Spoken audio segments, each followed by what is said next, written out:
एक घना जंगल, ऊंचे ऊंचे पेड़ और पेड़ों के बीच एक गुफा। उस गुफा में रहती थी दो बहनें। बड़ी बहन का नाम था सीमा, वो 22 साल की थी, और छोटी बहन का नाम था मीरा, वो 20 साल की थी। माता पिता कई साल पहले बीमारी में चल बसे थे। ना रहने के लिए अच्छा मकान था, ना कोई खेत। जो भी था वो सब माता पिता के बीमारी के खर्च में चला गया। अब दोनों बहनों के लिए गुफा ही उनका घर था। बड़ी बहन सीमा गंभीर स्वभाव की थी, काम में निपुण और समझदार, जबकि छोटी बहन मीरा चंचल, मासूम और हंसमुख थी। सीमा रोज जंगल की लकड़ियां लेने जाती और बाजार में जाकर बेच आती, और मीरा घर का काम संभालती थी। उस शाम सीमा लकड़ियां लेकर लौटी थी और मीरा भी घर का काम लगभग समाप्त करके अपनी दीदी की राह देख रही थी।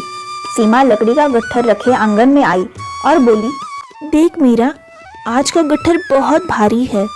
अब इसे कल सुबह गांव के बाजार में जाकर बेचना पड़ेगा। तुमने खाना बनाया ना? बहुत भूख लगी है। हाँ दीदी, बना दिया। क्या दीदी तुम हमेशा मुझे चूल्हे पर भेज देती हो? कभी तुम भी बनाया करो ना, मैं भी कभी लकड़ियाँ उठाकर लाया करूँगी। अरे पगली, तू छोटी है ना, इसलिए तुझे काम सीखना है। चूल्हा चौका, आटा पानी सब समझना होगा, वरना बाद में क्या करेगी। मैं तो चाहती हूँ कि तू सब जान ले। हाँ दीदी, मैं समझती हूँ, पर कभी कभी ऐसा लगता है जैसे माँ बाबा हमारे साथ होते तो हमें यूं मेहनत न करनी पड़ती। कितना अच्छा होता। माँ हंसते हुए हमें रोटी परोसती और बाबा काम से लौटकर हमारे लिए कुछ मिठाई लेकर आते। अरे तो क्या फिर वही बातें लेकर बैठ गई? मीरा, भगवान ने माँ बाप को हमसे छीन लिया, लेकिन हिम्मत भी तो दी है ना। ये जंगल हमारा साथी है। देख, जब पेड़ों की पत्तियां सरसराती है तो ऐसा लगता है जैसे बाबा की आवाज आ रही हो, और चूल्हे की आंच में जो धुआं उठता है ना, ऐसा लगता है जैसे माँ पास बैठी है। हम अकेली नहीं है। दीदी, तुम मुझे हमेशा समझा देती हो। सच कहूँ तो तुम्हारे साथ रहते हुए मुझे डर कभी नहीं लगता, चाहे ये जंगल कितना ही डरावना क्यों ना हो। दोनों बहनों ने उस रात देर तक बातें की। गुफा के बाहर जंगल का सन्नाटा गहराता जा रहा था, लेकिन उस गुफा में बहनों की हंसी और उनके विश्वास से एक अलग ही उजाला फैला हुआ था। दूसरे दिन सुबह जल्दी दोनों बहनों ने लकड़ियों का गट्ठर सिर पर उठाया और गांव की ओर चल पड़ी। रास्ता जंगल से होकर जाता था। पक्षियों की चहचहाहट, पत्तों की सरसराहट और बीच बीच में जानवरों की हल्की आवाजें आ रही थी, लेकिन फिर भी दोनों बहनें लकड़ियों का गट्ठर उठाए बाजार की तरफ चल दी। बाजार में लकड़ियों की एक अच्छी दुकान थी। उस दुकान का मालिक भी बहुत दयालु था। वो लकड़ियों की अच्छी कीमत सीमा को दे देता है और कहता है, ये लकड़ियाँ तो बहुत अच्छी है।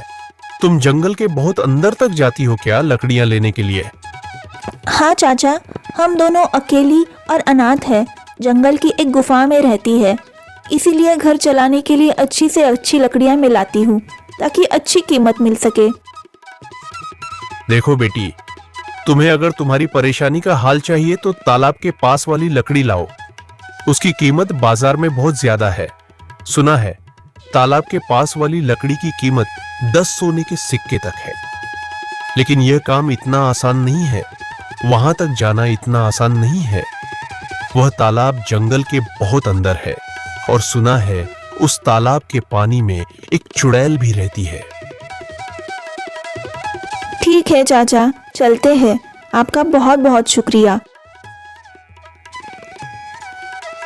जाते वक्त वो बाजार से कुछ राशन और सब्जियां लेकर अपने घर चली जाती है।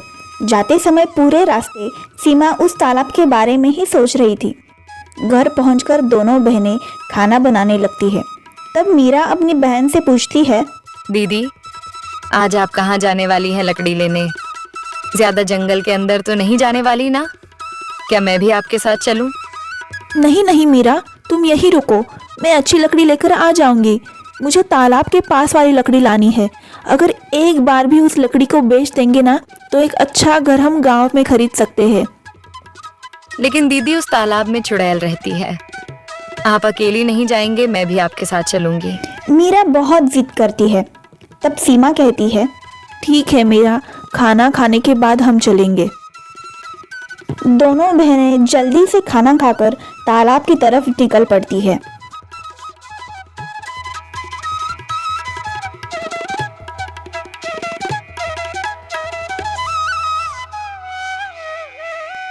दीदी, कितनी देर से हम चल रहे हैं, तालाब तो अभी तक नहीं दिख रहा। मैं थक गई हूँ अब। इसीलिए मीरा मैं तुम्हें कह रही थी तुम मत आओ, थक जाओगी। अरे दीदी, अगर मैं नहीं आती तो आप अकेली पड़ जाती ना। चलते चलते तभी वहाँ एक चिड़िया सीमा और मीरा से कहती है, रुको, तुम दोनों कहाँ जा रही हो? आगे मत जाओ, आगे तालाब है और तालाब में एक चुड़ैल रहती है। सीमा और मीरा आश्चर्यचकित हो जाती है। वे सोचती है ये चिड़िया बोल कैसे रही है। सीमा उससे पूछती है, लेकिन तुम बोल कैसे रही हो? मैं हमेशा से एक चिड़िया नहीं थी, उस तालाब की चुड़ैल ने मुझे चिड़िया बना दिया है। मैं तो इस राज्य की राजकुमारी थी। मेरे पिताजी ने उस चुड़ैल को पकड़ने की कोशिश की थी, इसलिए उसने मुझे चिड़िया बना दिया। इस पर सीमा कहती है, आपको इस श्राप से मुक्ति कैसे मिल सकती है?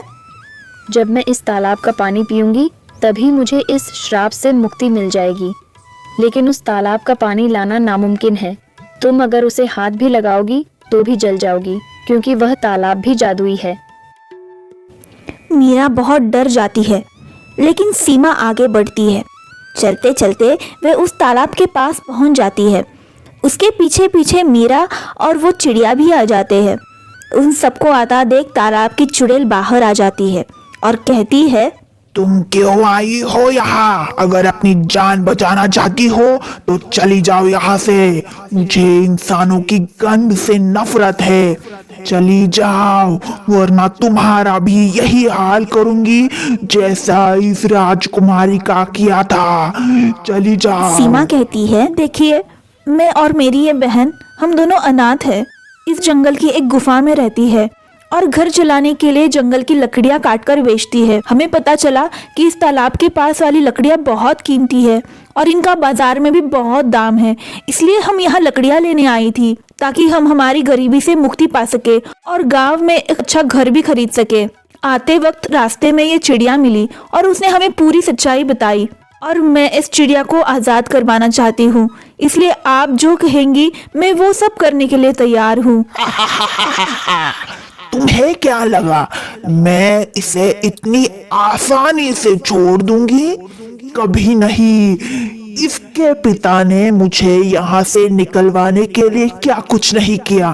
ये जगह मेरी है और मैं यही रहूंगी। मैं किसी को परेशान नहीं करती। अगर कोई मुझे परेशान करेगा तो मैं उसे नहीं छोड़ूंगी। आपको इस जगह से कोई नहीं निकालेगा। ये तालाब आपका ही है और आपका ही रहेगा। अगर आप इन्हें फिर से राजकुमारी बना देंगी तो हम महाराज से भी निवेदन कर सकते हैं कि इस जगह पर कोई भी ना आ सके।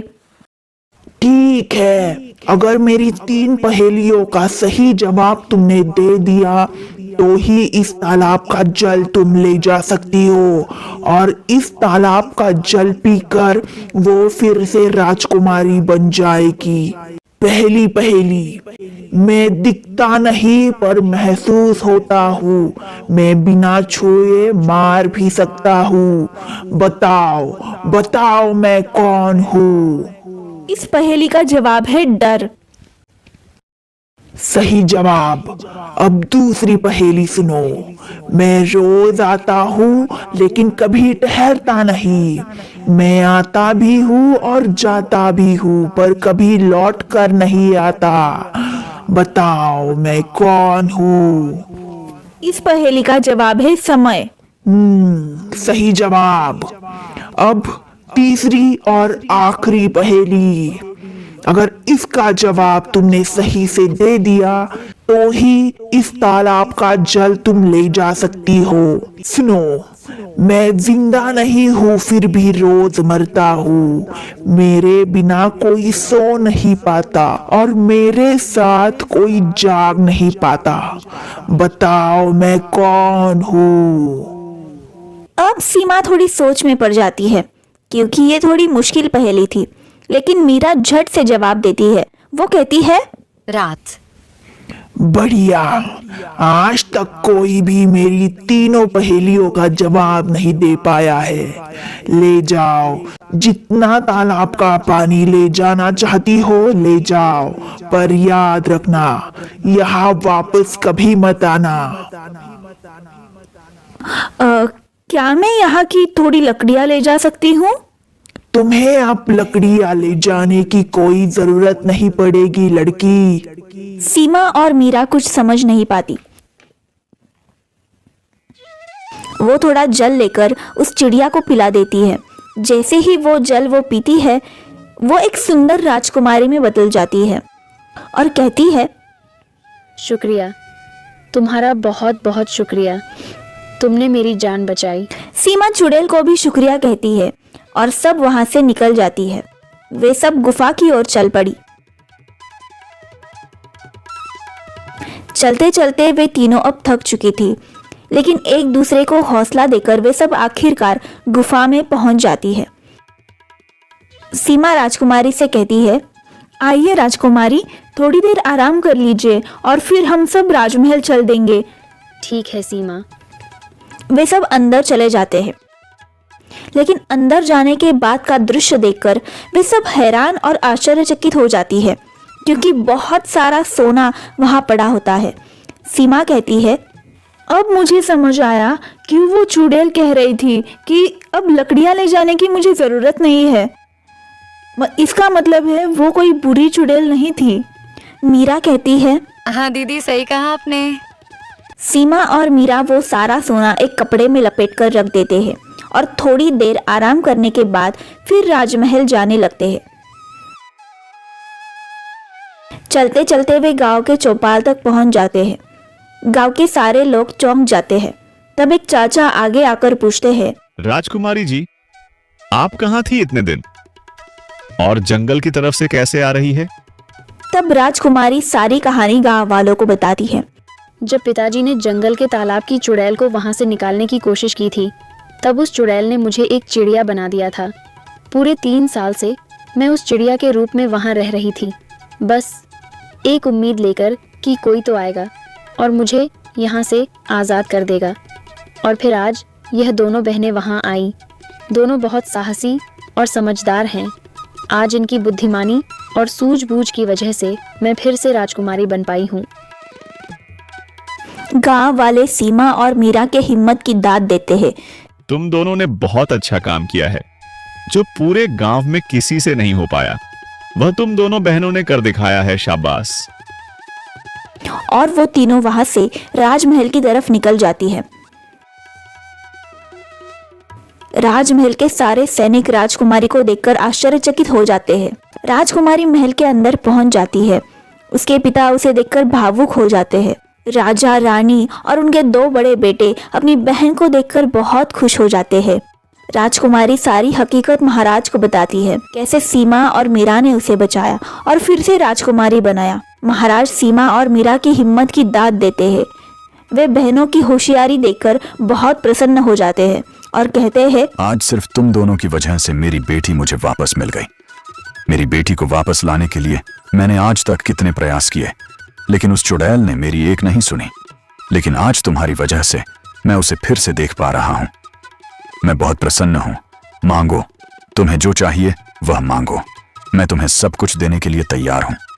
तब सीमा कहती है, नहीं महाराज, हमें कुछ भी नहीं चाहिए और किसी की मदद करना हमारा कर्तव्य ही है और हमने बस हमारा कर्तव्य पूरा किया है। बहुत अच्छा लगा यह देखकर कि हमारे राज्य में इतने अच्छे लोग भी रहते हैं।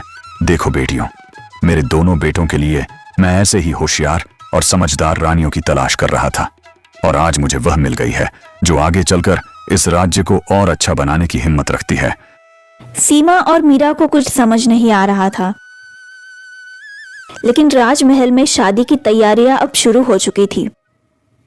वे भी महाराज के इस फैसले से खुश थी, लेकिन इतनी बड़ी जिम्मेदारी अचानक से आने की वजह से वे कुछ विचलित सी थी। लेकिन महाराज के दोनों बेटे बड़े समझदार थे। उन्होंने दोनों बहनों को वो जैसी थी वैसे अपना लिया और सब खुशी खुशी राजमहल में रहने लगे।